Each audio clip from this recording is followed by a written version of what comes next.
حضرت سیدنا معاذ بن جبل رضی اللہ تعالیٰ عنہ فرماتے ہیں 3 دن ہو گئے حضور چلے گئے، مدینے میں نظر ہی نہیں آ رہے۔ صحابہ پریشان، ابو بکر صدیق، عمر فاروق، عثمان غنی، مولا علی ڈھونڈتے پھرتے، حضور سید عالم صلی اللہ علیہ وسلم کا پتہ نہیں۔ فرماتے ہیں جناب صدیق ایک بار گھومتے گھومتے جبل سلا کی پہاڑی کے قریب گئے،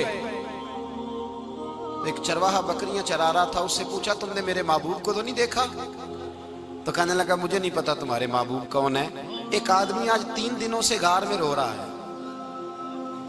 اتنی شدت کے ساتھ روتا ہے کہ میری بکریاں جا کے غار کے سامنے بیٹھ جاتی ہیں، اور بکریاں بھی روتی ہیں، میں بڑا کھینچتا ہوں پر لوٹتی نہیں، رات کو گھر لے کے جاتا ہوں تو جاتی نہیں، سویرے باڑے سے نکالتا ہوں تو دوڑی ہوئی آتی ہے، پھوٹ پھوٹ کے روتی ہیں، لیکن حال یہ ہے کہ دودھ پہلے سے بھی زیادہ دیتی ہیں۔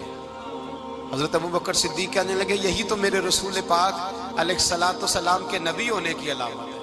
حضور کی صحابہ کو بلایا، 3 دن سے حضور سجدے میں، کتنے دنوں سے؟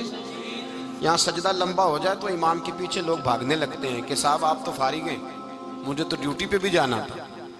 3 دن سے حضور سجدے میں، اتنا طویل سجدہ، اتنا طویل، صحابہ کہتے ہیں قدموں میں جا کے لگے، محبوبہ بس کریں آ جائیں۔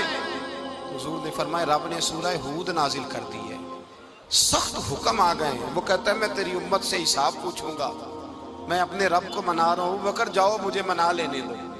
حضور نے ہمیں بتلایا ہے کہ رب کو سجدہ کریں تو رب مانتا ہے، اس کو منانے کا طریقہ سجدہ کرنا ہے، جھکنا ہے، عبادت کرنا ہے۔ کہا وہ مانے گا تو میں آؤں گا۔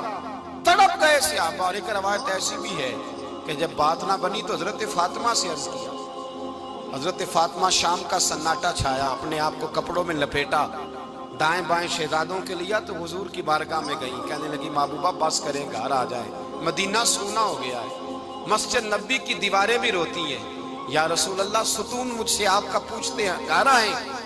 نبی پاک نے فرمایا فاطمہ تو بھی دعا کر، میں بھی دعا کرتا ہوں۔ حضرت فاطمہ بھی ساتھ والے کونے میں سجدے میں گر گئی، پھر دعا ہوئی، پھر التجا ہوئی، حضرت جبریل آئے، کہنے لگے محبوبہ رب کہتا ہے سار اٹھاؤ، وَلَسَوْفَ يُؤْتِيكَ رَبُّكَ فَتَرْضَىٰ، اللہ فرماتا ہے میں آپ کو اتنا دوں گا کہ آپ مجھ سے راضی ہو جائیں گے۔ تو حضور تو سجدے کے عالم میں، حضرت سیدنا عبد الرحمن ابن عوف کہتے ہیں میں حضور کے ساتھ تھا، ہم مسجد نبی سے نکلے تو سامنے ایک باغ آیا، حضور فٹافٹ گئے اور باغ میں سر سجدے میں رکھ دیا، دیر تک حضور نے سجدہ کیا، اتنا لمبا کہ جیسے کسی کی روح پرواز کر گئی۔